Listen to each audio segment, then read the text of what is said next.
This is Online Pass, the weekly video game news quiz show. My name is Cyril Lachel, and I'm going to ask you a series of questions based on some of the biggest news stories from the past week. It's your job to answer each question correctly, so grab a piece of paper and a number 2 pencil, because this is a test. Question 1.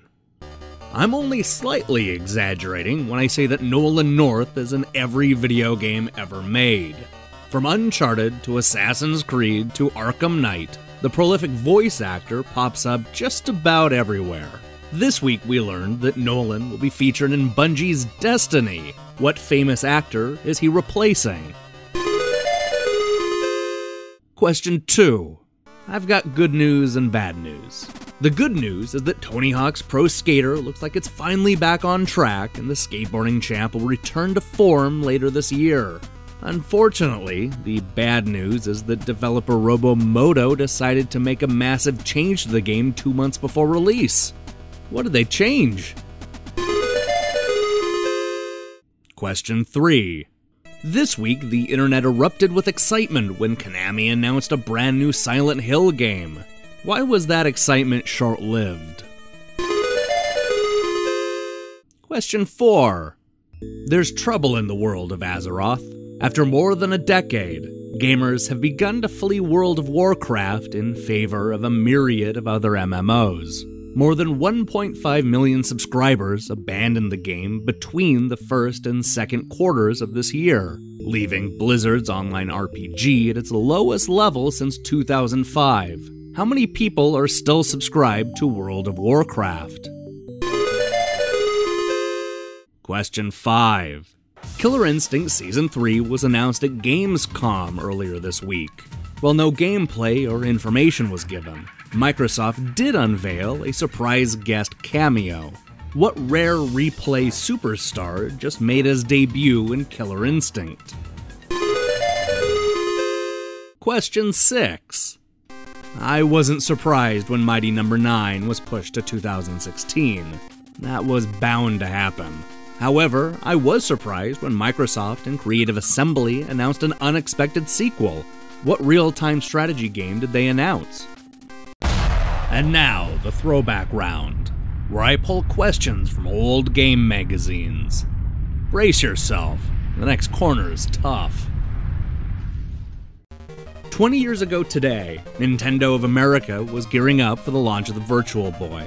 Although maligned by the press, Nintendo head Howard Lincoln didn't seem fazed. He told Next Generation magazine, "I think there are limitations and advantages in any video game product. And I'm sure all the disadvantages can be quickly turned into advantages, particularly by the marketing people." What successful console did Howard Lincoln use to defend the Virtual Boy against negative press? Alright, pencils down everybody. Let's see how you did. Here are the answers. Despite being the Emmy Award-winning star of Game of Thrones, Peter Dinklage had a hard time being taken seriously in Destiny. His phoned-in performance was roundly mocked even before the game came out, and it seemed like the writing was on the wall when he didn't show up in the downloadable content.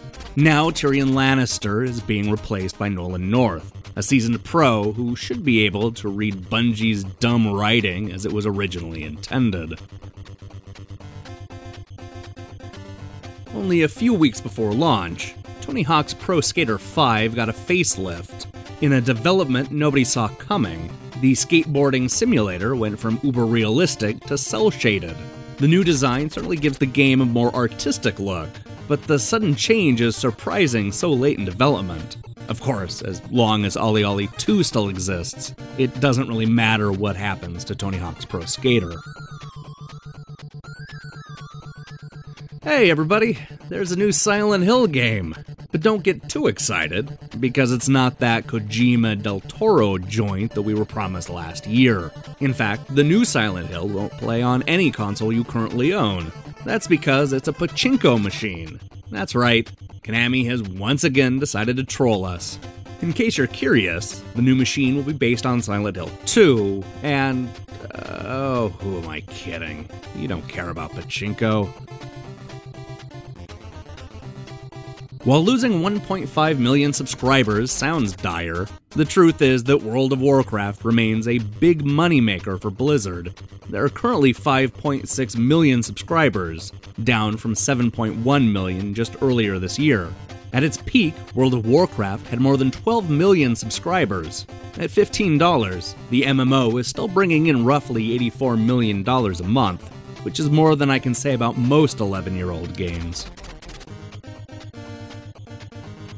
For a franchise that hasn't seen a new installment since the Clinton administration, the Battletoads seem to be all over modern games. Not only were they one of the standouts in the just-released Rare Retro compilation, but they also made a cameo appearance in Shovel Knight. And if that wasn't enough, Rash made his Killer Instinct debut earlier this week. With exaggerated moves and a distinct look, he's sure to be a fan favorite. But here's the serious question. All these cameos are leading to a brand new Battletoads game, right? Halo Wars is often the butt of the joke. It was a stripped-down real-time strategy game that was made to fit on consoles. It was an interesting attempt, but it got panned by critics, and Halo fans didn't embrace it.